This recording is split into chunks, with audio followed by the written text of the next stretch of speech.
थोडा दिला. आता पाय ओढून घेतो मी आता.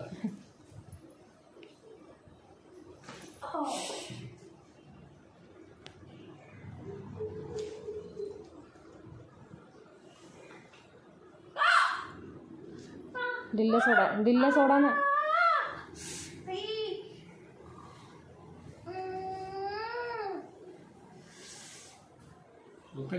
पाठ दुखत होती.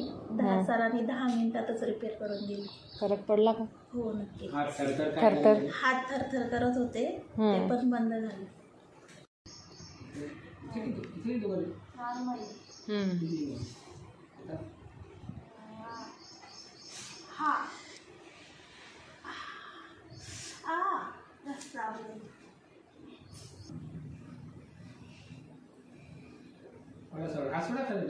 रिलॅक्स होणार. आता पोटात श्वास भरायचा, फोड फुगवायचा, फुगा फुगवायचा, फुगा. हां, हळू सोडा. पुन्हा थोडा फुगवा, पुन्हा फुगवा, सोडा, पुन्हा फुगवा. दाखवा. आता होत आहे का? हां, पूर्ण पोटात श्वास भरायचा, फुगा फुगा फुगवा, फुगा फुगा, पोट फुगवायचं आणि हळू. हां, व्हेरी गुड. सोडून दे. पुन्हा पोट फुगवा, फुगवा, हळू सोडा.